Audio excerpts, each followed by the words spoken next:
La fatigue est probablement l'une des conséquences les plus courantes d'un AVC et elle peut avoir plusieurs causes, tant biologiques que comportementales.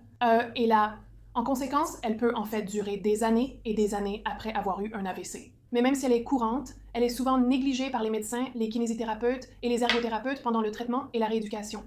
En ce qui concerne la gestion de la fatigue après un AVC, il y a vraiment 6 E à retenir. Le premier est éduquer.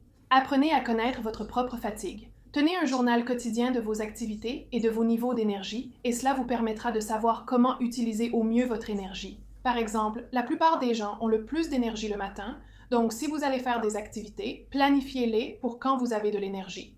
L'autre schéma courant que les gens trouvent est qu'ils sentent qu'ils ont beaucoup d'énergie, alors ils font plein de choses d'un coup, et ensuite il leur faut 3 ou 4 jours pour récupérer. Donc, ce sont quelques-unes des choses que vous pouvez apprendre en vous éduquant sur votre propre fatigue.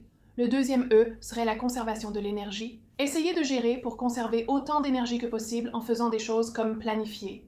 Donc, si vous avez des activités, planifiez-les pour quand vous aurez l'énergie de les faire. Déléguez les choses que vous n'avez pas besoin de faire à d'autres personnes et priorisez. Faites les choses qui doivent être faites en priorité. Le troisième E est le remplacement de l'énergie.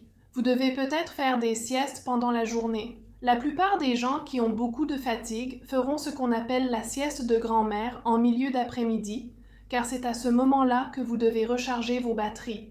Le troisième E est de réduire le stress. Le stress vous videra de votre énergie. Donc, apprenez des stratégies pour faire face au stress et éviter les situations stressantes. Les deux derniers E sont bien manger, car vous devez, encore une fois, mettre de l'énergie dans vos réservoirs pour pouvoir la dépenser et ne pas avoir autant de fatigue et faire de l'exercice. L'une des raisons courantes pour lesquelles les gens ressentent de la fatigue après un AVC ou qui exacerbent la fatigue qu'ils pourraient avoir est qu'ils se déconditionnent. Vous savez, vous restez allongé dans un lit d'hôpital pendant les premières semaines après un AVC, ou vous sentez que vous ne pouvez pas vous lever du canapé, et cela aggrave en fait la fatigue. Donc, cela vaut la peine de parler à votre médecin généraliste ou à un kinésithérapeute d'un programme d'exercice doux pour vous qui peut aider à maintenir vos niveaux d'énergie.